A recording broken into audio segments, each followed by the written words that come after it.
hit randomize again.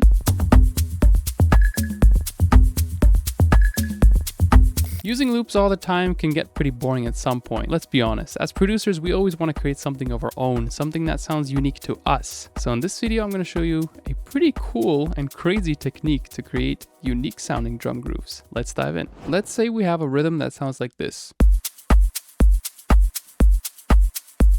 So it's a kick, shaker, hi-hat, clap rhythm, right? But it's loops. How do we create some uniqueness to this groove? How do we add our own little touch to it? We're gonna start off by creating a MIDI track. And within this MIDI track, we're gonna load up a drum rack. You can find this drum rack under the instruments panel over here, drum rack, or under drums, drum rack. Simply drag and drop it into your MIDI track over here. And as a matter of fact, let me delete all other effects that I have preloaded up in here. Cool. So this is how it would look like. Now we're gonna hit Command G or Control G to group this drum rack. And we're gonna open up this Show Hide Chain List button over here. So then we can actually see this drum rack as a chain list. Cool. So now we're gonna utilize a pretty awesome sound effect or Max for Live device called Sting by Skinnerbox. I'm gonna load it up before our drum rack. And right after this effect, we're going to use the pitch MIDI effect. So under MIDI effects, pitch, you can simply drag and drop it right here. I'm going to explain in a second why. Now you're going to take this drum rack and simply duplicate it over. So now we have this Sting rack duplicated twice. And here's where it gets cool. Let's say we want to create a conga groove that fits well to the existing drum groove that we have now. What I'm going to do is rename this into conga. And now what we're going to look for is conga one-shots. And you can find plenty of those on Splice, the internet, or on Lotus Tunes. I have those in the Tulum pack here.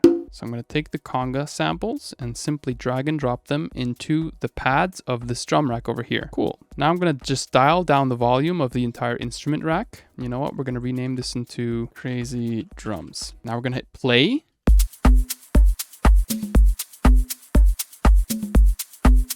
And we already have our own drum groove, which is pretty cool. A little conga groove that goes along with the drums. But it doesn't end there. The second layer we're going to call tom. So let's say we don't want to just have a conga groove, but a tom groove. So what I'm going to do is go through the toms folder.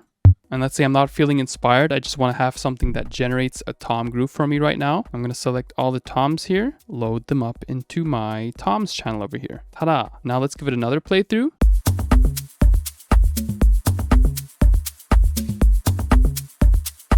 Interesting. And you can really repeat this process as many times as you'd like. You can also simply duplicate this tom layer over here. Call this one, I don't know, let's call this one weird. And what I'm going to do is simply delete the drum rack and load up a fresh one. So we don't have to individually delete out every single sound. And I'm going to go through the weird percussions folder, which is part of the Tulum pack, and simply go through a few weird samples. I'm gonna load them up into this drum rack over here. And again, I'm gonna hit play.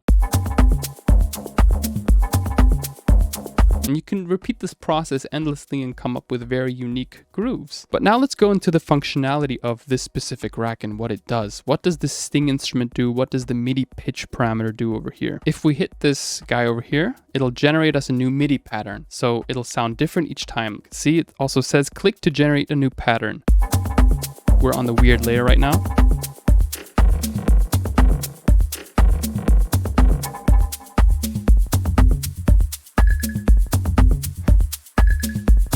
And we can do the same for the toms. Let's jump onto the tom layer and hit randomize again.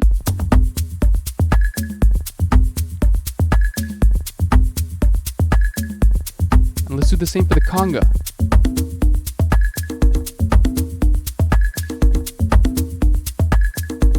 This is so sick. This is literally the coolest thing ever, and it's fun. It's really fun. And what's cool is that you can also mix in the individual elements here. So this basically is like a channel strip of its own.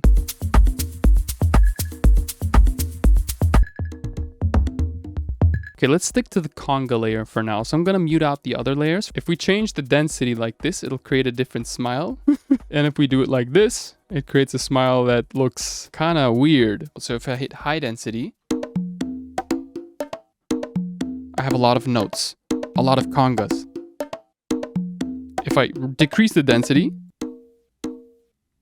Not so much. So you can add simplicity or complexity to your grooves using this density knob, which again makes it smile in different ways. Remember, we can do this for each and every single layer. So we can also change the density on the weird groove or on the tom groove if we want it to be less dominant in the entire spectrum of the mix.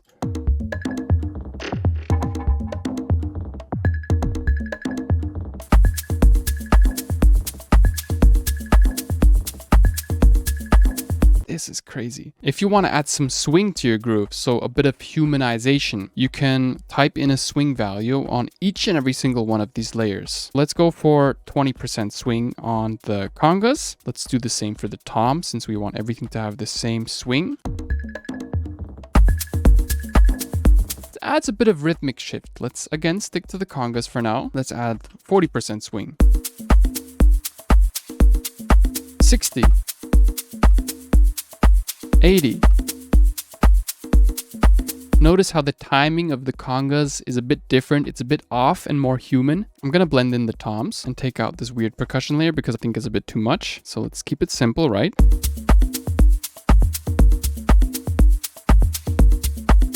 Now let's create a bit of a shorter loop for the congas, because right now we're on a 16 bar loop. If we want to create something that's a bit off grid, for example, the grid would be 16, then 8, then 4. Those are equal grids or even grids. But we can also type in something strange like 5 and create polyrhythms. So now it sounds more Afro, right? Or 6. Or 7.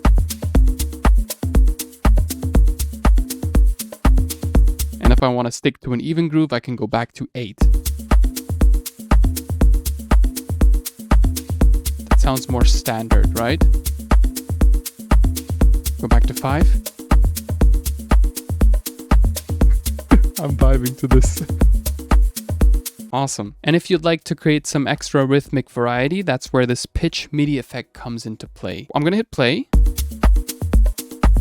And depending on this pitch, it plays me a different groove. So we're now on conga.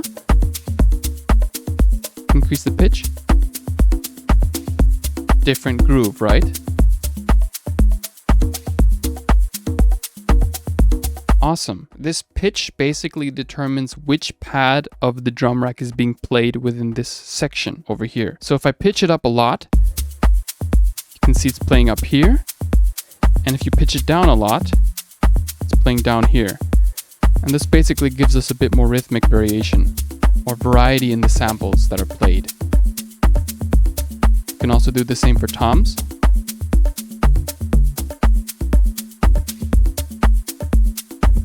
And you can get really fiddly with each and every single sound. And if I'm up for it, I would also create a melodic pattern within this instrument rack. So I could duplicate the toms. I'm gonna delete the drum rack, load up a fresh drum rack. So again, we don't have to delete each and every single sample each time. And what I'm gonna do is again, go through my sample library and look for melodic samples or pads, harmonies, anything that creates a bit of a vibe.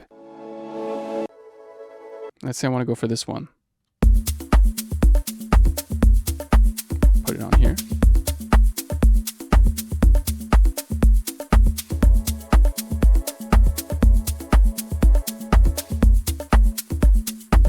Shape the sound a bit here using fade in, fade out in the starting positions.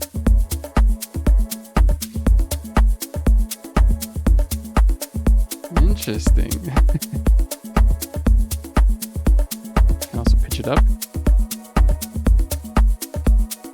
And I can also see different areas of this pad being triggered, so I might as well go for a different sound as well.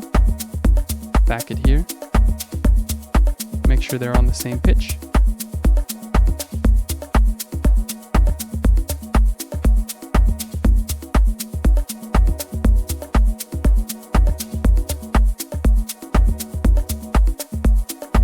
Let's call this one like pads or something and give it a blue color. All right, let's move on to the next step. Open up this macro panel over here. And what we're going to do is now map individual parameters of these drums to our macros. So which parameters can we map? Let's say we want to map the density of the congas to macro 1. So I'm going to right click density, map to macro 1. And let's call this one space. Tom, Gonna do the same. Right click density, map to space. How about we change the swing amount? So we're gonna right click swing, map to macro 2. Do the same for the conga. Swing amount, map to macro 2, which is swing. So this will basically determine how much swing we have in the entire groove.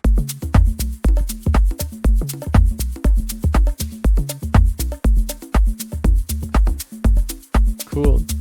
And now let's map the pitch to macro 3. So we're going to right click pitch, map to macro 3. Do the same for the toms. Right click pitch, map to macro 3 or pitch, right? So we can then right click each and every single sound or macro, I mean, and give it a different color. We can then close off this effect chain that we have going on here, hitting this button over here. And I'm going to minimize my macro panel over here, hitting minus.